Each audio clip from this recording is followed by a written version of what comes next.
komandų, kurios žaidžia, na, tikrai turi būti įdomu ir kitaip čia tiesiog ne.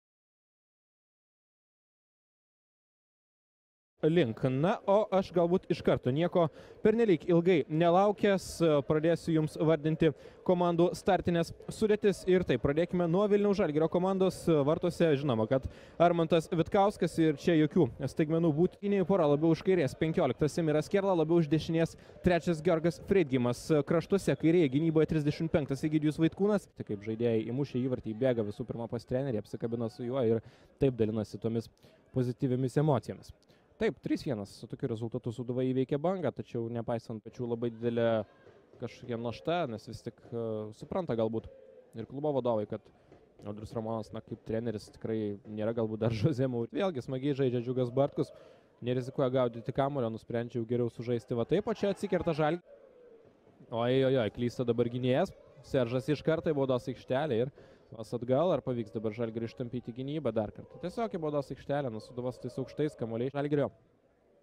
Kol kas nei vieni, nei kiti nežaidžia taip, kad sakykime, to pranašumo būtų nusipelnę. Galbūt užtaisų pradėjo visą tai.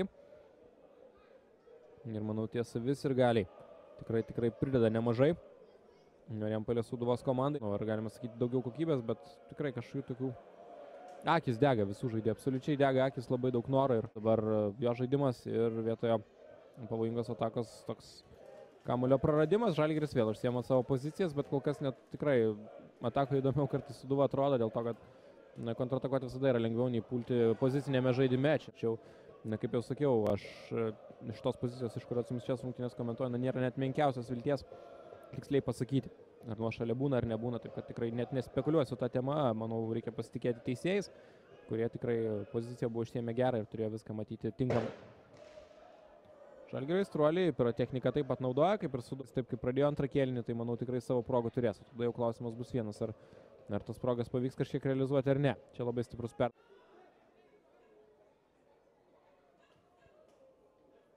Buvo keletas rungtynių, kur, tarkim, Marius Činė. Jeigu nori diskutuoti, tai reikia eiti kokias nors televizijos laidas, kur būtent ir vyksta visokios diskusijos.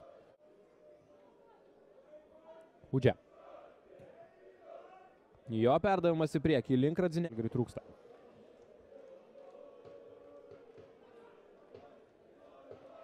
Bravo Audriui Ramonui. Taip, jis nesugebėjo, kaip Romas niekas nepastatė per vieną dieną ar Egipto piramidžių. Net ir tos pačios Maksimos mūsų lietuviškas niekas nepastatė per gumos tempimo. Tas turbūt leistinas laikas vartininkui, kai teisėjas dar tavęs neįspėja, tai ir išnaudoja iš esmės Džiugas Bartkus. Labai neblogai, linkai baro. Blogai, ką reiškia laimėti? Kartais tas dvikovas antrame aukšte iš karto geras numetimas galva į plotą ir ten jau yra keli tavo žaidėjai. Žalgiris nelik negali užsižaisti puolime Sūduva jokių būdų. Žalgiris ta komanda, kuri ką jau ką, bet tikrai bet kurį varžovą gali nubausti, čia pražanga. Ir keitimas Paulius Janušauskas. Vietoje ko? Vietoje vidurio saugo kurio nors. Jakubą Vilką keičia Janušauskas. O čia gerai atrastas skylutė gynyboje, be pražango žaidžiama švariai, šansas nueiti į puolimą.